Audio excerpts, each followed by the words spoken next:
Миска, меѓутоа пред мене е предлог буџетот и малку сум зачудена од толкувањето.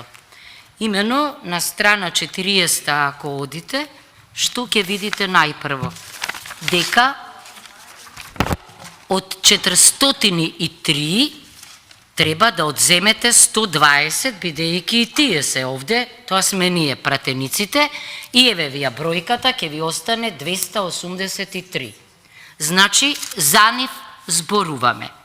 Кога ги толкувате индикаторите, исто така ме чуди, одите кај оперативни расходи по вработен и велите дека во 2020, кај аутпут индикаторите, број на денови и во кои се одржуваат седници, 2020 заборавате дека и беа избори, и гледајте, имаше само 66 седници, сега има 120 седници.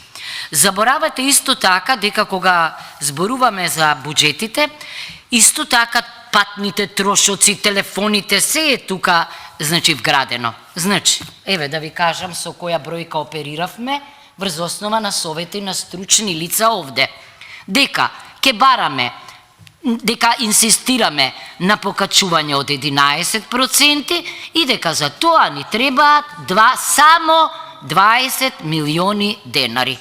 Зошто ова ни се чинеше логично? Го споредивме со статусот на вработените во Министерството за финансии. Иначе, исто така денеска сум изненадена како кога сте гласале за законот за буџетите и за амандманот, поднесен од пратеници, како не сте го поставиле, си го поставиле истото прашање. Дали и тоа нема да биде оптеретување? Зошто тогаш сте гласале, значи, пазете, пратеници предлагаат покачување на платите на вработените во Министерството за финансии заради тоа што имаат зголемени активности во изготвувањето и извршувањето на буџетот за 30% од основната плата. И ние што си рековме? Ако овде имаме 11%, значи дека со тоа ќе го изедначиме статусот на едните и другите, во убедување дека многу пологично е ваков статус да добијат овде вработените. Зошто? Заради тоа што во законот за собранието им се гарантира посебен статус на вработените во администрацијата. Интересна работа. Никој немал проблем кога сте гласале овде, не бев тогаш болна, бев во законот за буџетите да дојде до ова покачување, но сега имаме проблем. Нашите комплименти за вработените не важат доколку на вистина ние не покажеме солидарност во поглед на нивниот статус.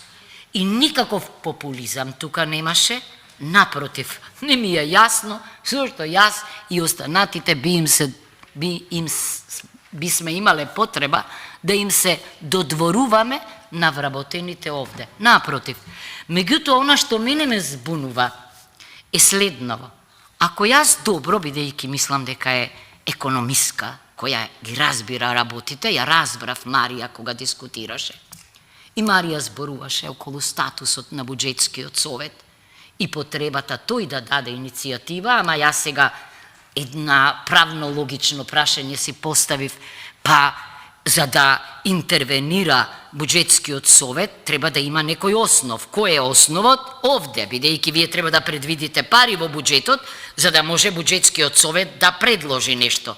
Значи, идејата беше човечка. Идејата беше дека како може ние да се солидаризираме со вработените во Министерството за финансии?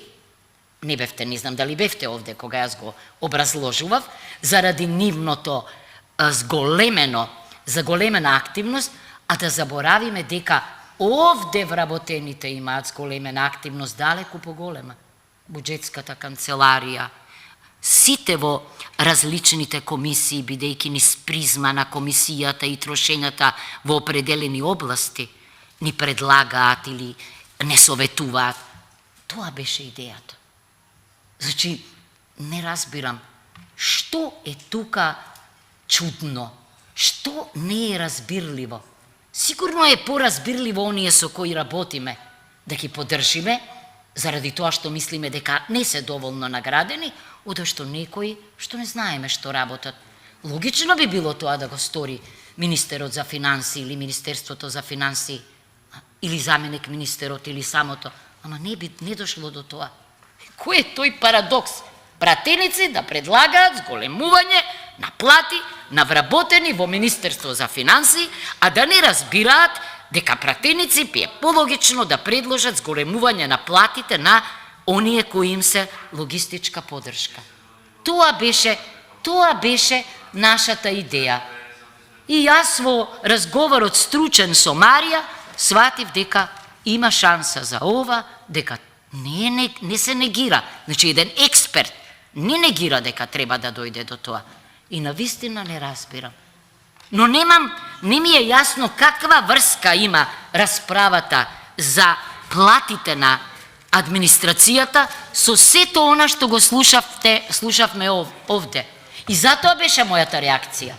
И јас повторно кажувам дека сите председатели на комисии, без оглед кој е од нас, кога ќе се повика на деловничка интервенција, а ќе почне да зборува нешто што нема врска со предметот на расправата или амандманот, треба да биде прекинат и опоменат. Ако повторно го стори тоа, тогаш треба да му биде, може да биде отстранет, може да му биде одземен зборот.